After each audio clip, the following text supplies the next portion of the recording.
Hey guys, welcome back. Um, on day 35. Oh my goodness, time has flown. We still have a ways to go, but I'm super excited. I'm getting more and more excited to keep getting further and further into the Bible. Yeah, it's exciting. So, there's something I want to share first, real quick, before we get started with today's chapters. That happened with God, and I just wanted to share it. So yesterday, I was telling my husband that I wanted to take our daughter and go see my mom tomorrow. She lives about 2 hours away, and my husband can't go because has work and school. And he was upset because he doesn't like us being so far from him. Like if something happens, or if he needs to get to us, or he would prefer to be with us if we're gonna go like places. Me and our daughter, just to be there and protect us and everything. And so I was upset. I was like frustrated because I wanted to see my mom, and so I prayed to God, and 2 times while I was praying, He told me, "Don't go." And I was like, "What? Like, why are you on His side? Like, what the heck?" And then I also started to doubt it. I was like, wait, was that really God? Or was that you know, Satan and his demons, was whispering in my ear and telling me lies, or, trying to convince me? Or was it the flesh, me, being paranoid and thinking, oh, I shouldn't go because something bad might happen if I don't go with my husband? And so then all that was happening. So then I asked God while I was praying, I was like, give me a sign if I'm not supposed to go. And then I finished praying. And then a little bit later, I talked to my husband, and then we both agreed that we'll go together this weekend. And instead of me going by myself with our daughter. So again, while we were talking, God said, don't go. And I was like, okay. Um, so then, that's when we agreed, that we would go this weekend. So then today happens, and my husband's telling me this morning he doesn't want to go anymore because he's tired, but he doesn't really want us to go, but he understands that I want to see my mom, and my mom wants to see me and her granddaughter. And so he said, okay, fine, you can go, you go ahead and go tomorrow. So then, again, God was like, don't go. And I was like, okay, am I just like, is that really God telling me this? Or is it, the flesh being paranoid? Or is it the demons whispering things to me? So then I call my mom, and I had every intention of telling her that I was going to come tomorrow, and that was that. I was going to ignore the don't goes. And even though there was a part of me that was like, I should listen. But then the bigger part of me was like, no, I'm going to go. So then immediately when I call my mom, she tells me that she doesn't think we should come because she got sick over the weekend. And immediately God goes, that's why. And I was like, what?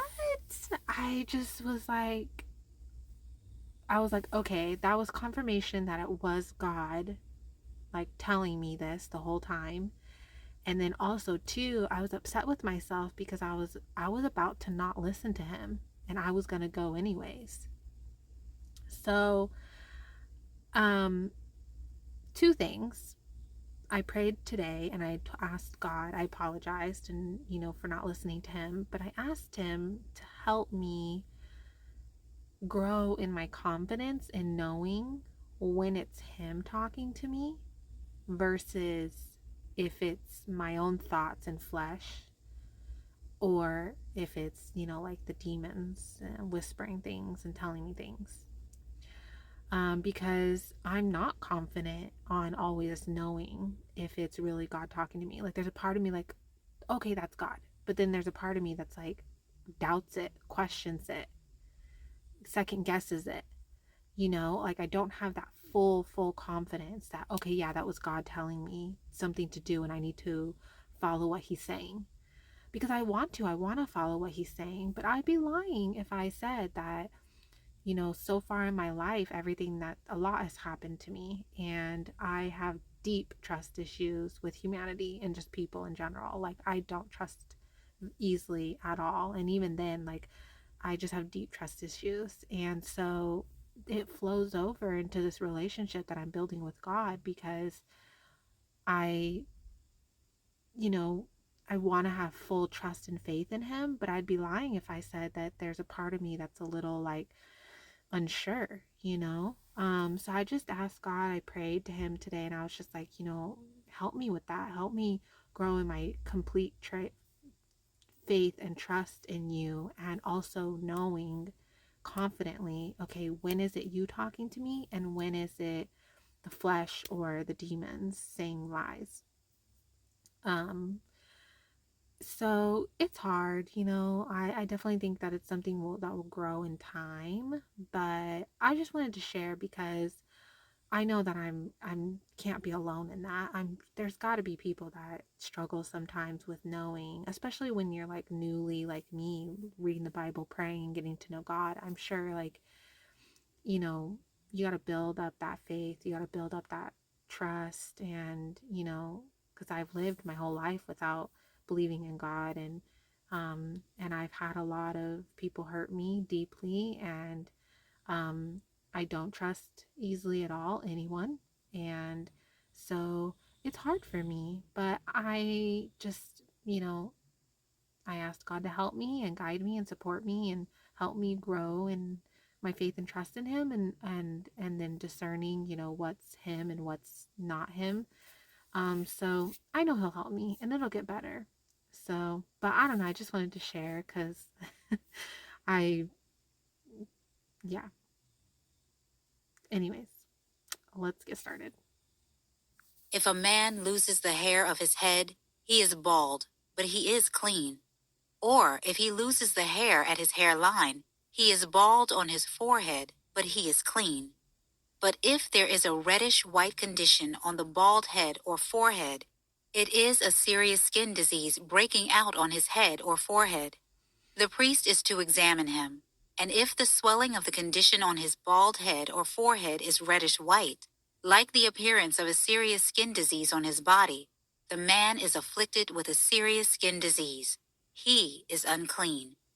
The priest must pronounce him unclean. The infection is on his head. The person who has a case of serious skin disease is to have his clothes torn and his hair hanging loose, and he must cover his mouth and cry out, "Unclean, unclean." He will remain unclean as long as he has the disease. He is unclean. He must live alone in a place outside the camp. If a fabric is contaminated with mildew, in wool or linen fabric, the warp or weft of linen or wool, or in leather or anything made of leather, and if the contamination is green or red in the fabric, the leather, the warp, the weft, or any leather article, it is a mildew contamination and is to be shown to the priest. The priest is to examine the contamination and quarantine the contaminated fabric for 7 days. The priest is to re-examine the contamination on the 7th day. If it has spread in the fabric, the warp, the weft, or the leather, regardless of how it is used, the contamination is harmful mildew. It is unclean. He is to burn the fabric, the warp or weft in wool or linen, or any leather article, which is contaminated. Since it is harmful mildew, it must be burned.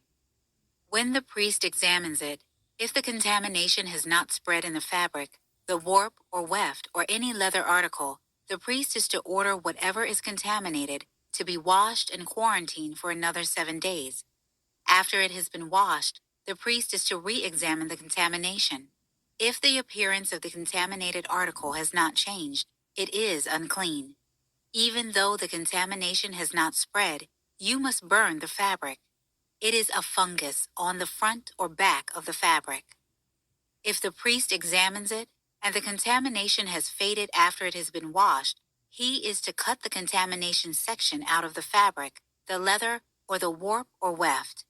But if it reappears in the fabric, the warp or weft, or any leather article, it has broken out again.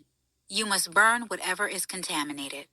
But if the contamination disappears from the fabric, the warp or weft, or any leather article, which have been washed, it is to be washed again, and it will be clean. This is the law concerning a mildew contamination in wool or linen fabric, warp or weft, or any leather article, in order to pronounce it clean or unclean.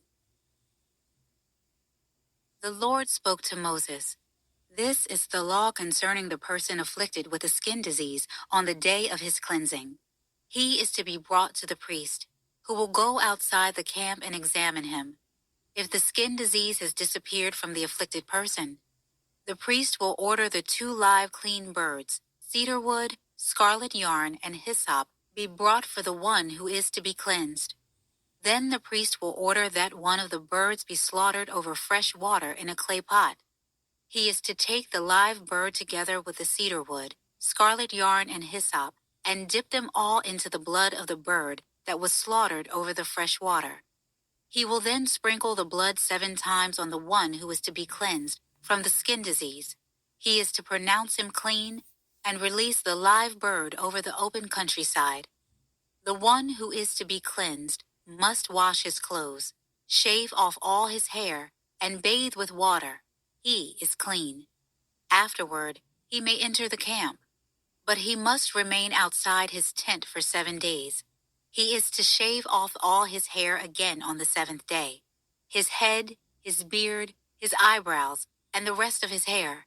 He is to wash his clothes and bathe himself with water. He is clean. On the 8th day, he must take 2 unblemished male lambs, an unblemished year-old ewe lamb, a grain offering of 6 quarts of fine flour mixed with olive oil, and 1/3 of a quart of olive oil. The priest who performs the cleansing will place the person who is to be cleansed together with these offerings before the Lord at the entrance to the tent of meeting.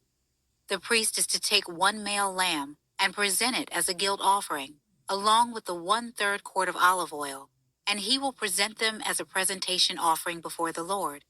He is to slaughter the male lamb at the place in the sanctuary area where the sin offering and burnt offering are slaughtered. For like the sin offering, the guilt offering belongs to the priest. It is especially holy. The priest is to take some of the blood from the guilt offering and put it on the lobe of the right ear of the one to be cleansed, on the thumb of his right hand, and on the big toe of his right foot. Then the priest will take some of the 1/3 quart of olive oil and pour it into his left palm. The priest will dip his right finger into the oil in his left palm and sprinkle some of the oil with his finger 7 times before the Lord. From the oil remaining in his palm, the priest will put some on the lobe of the right ear of the one to be cleansed, on the thumb of his right hand, and on the big toe of his right foot, on top of the blood of the guilt offering. What is left of the oil in the priest's palm, he is to put on the head of the one to be cleansed. In this way, the priest will make atonement for him before the Lord. The priest is to sacrifice the sin offering and make atonement for the one to be cleansed from his uncleanness. Afterward, he will slaughter the burnt offering.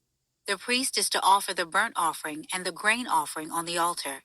The priest will make atonement for him, and he will be clean. But if he is poor and cannot afford these, he is to take 1 male lamb for a guilt offering to be presented in order to make atonement for him, along with 2 quarts of fine flour mixed with olive oil for a grain offering, 1/3 of a quart of olive oil, and 2 turtle doves or 2 young pigeons, whatever he can afford, one to be a sin offering and the other a burnt offering. On the 8th day, he is to bring these things for his cleansing to the priest at the entrance to the tent of meeting before the Lord. The priest will take the male lamb for the guilt offering and the 1/3 quart of olive oil and present them as a presentation offering before the Lord. After he slaughters the male lamb for the guilt offering, the priest is to take some of the blood of the guilt offering and put it on the right earlobe of the one to be cleansed, on the thumb of his right hand, and on the big toe of his right foot. That's so like, I don't want to say like, I was going to say, I don't know. It's very interesting how like the right earlobe and the right hand, the thumb of the right hand and the big toe of his right foot. Like I wonder um what God significance is in that. But I mean, it doesn't really matter, but just I don't know, just curiosity, I guess. I question a lot of things, think a lot of things. I'm like a toddler and I ask like why this, why that, why like 50 million times a day. Then the priest will pour some of the oil into his left palm. With his right finger, the priest will sprinkle some of the oil in his left palm 7 times before the Lord. The priest will also put some of the oil in his palm on the right earlobe of the one to be cleansed, on the thumb of his right hand, and on the big toe of his right foot, on the same place as the blood of the guilt offering. What is left of the oil in the priest's palm, he is to put on the head of the one to be cleansed, to make atonement for him before the Lord. He is to then sacrifice one type of what he can afford, either the turtle doves or young pigeons, one as a sin offering and the other as a burnt offering, sacrificing what he can afford together with the grain offering. In this way, the priest will make atonement before the Lord for the one to be cleansed. This is the law for someone who has a skin disease and cannot afford the cost of his cleansing. The Lord spoke to Moses and Aaron, "When you enter the land of Canaan that I am giving you as a possession, and I place a mildew contamination in a house in the land you possess, the owner of the house is to come and tell the priest, 'Something like mildew contamination has appeared in my house.' The priest must order them to clear the house before he enters to examine the contamination, so that nothing in the house becomes unclean. Afterward, the priest will come to examine the house. He will examine it, and if the contamination in the walls of the house consists of green or red indentations that appear to be beneath the surface of the wall, the priest is to go outside the house to its doorway and quarantine the house for 7 days. The priest is to return on the 7th day and examine it. If the contamination has spread on the walls of the house, the priest must order that the stones with the contamination be pulled out and thrown into an unclean place outside the city. He is to have the inside of the house completely scraped, and have the plaster that is scraped off dumped in an unclean place outside the city. Then they are to take different stones to replace the former ones, and take additional plaster to replaster the house. If the contamination reappears in the house after the stones have been pulled out, and after the house has been scraped and replastered, the priest is to come and examine it. If the contamination has spread in the house, it is harmful mildew. The house is unclean. It must be torn down with its stones, its beams, and all its plaster, and taken outside the city to an unclean place. Whoever enters the house during any of the days the priest quarantines it will be unclean until evening. Whoever lies down in the house is to wash his clothes, and whoever eats in it is to wash his clothes. But when the priest comes and examines it, if the contamination has not spread in the house after it was replastered, he is to pronounce the house clean, because the contamination has disappeared. He is to take 2 birds, cedar wood, scarlet yarn, and hyssop to purify the house. And he is to slaughter one of the birds over a clay pot containing fresh water. He will take the cedar wood, the hyssop, the scarlet yarn, and the live bird, dip them in the blood of the slaughtered bird and the fresh water, and sprinkle the house 7 times. He will purify the house with the blood of the bird, the fresh water, the live bird, the cedar wood, the hyssop, and the scarlet yarn. Then he is to release the live bird into the open countryside, outside the city. In this way, he will make atonement for the house, and it will be clean. This is the law for any skin disease or mildew, for a scaly outbreak, for mildew in clothing or on a house, and for a swelling, scab, or spot, to determine when something is unclean or clean. This is the law regarding skin disease and mildew. Well, there we have it, guys. So I'm curious to see if there's going to be more of this. Um, you know, like unclean and clean stuff tomorrow in tomorrow's chapters, or if this is done now. I don't look ahead for to see what chapters are going to be the next day. I don't. I just kind of focus on today. So, anyways, guys, thank you so much for joining me. And if you're new to my videos, please join me in reading the Bible every day. Let's do it together. Hold each other accountable. I definitely think that like making these videos every day really helps me like stick with it. I think if I wasn't making these videos, I don't know how well I would be doing with reading the Bible every day.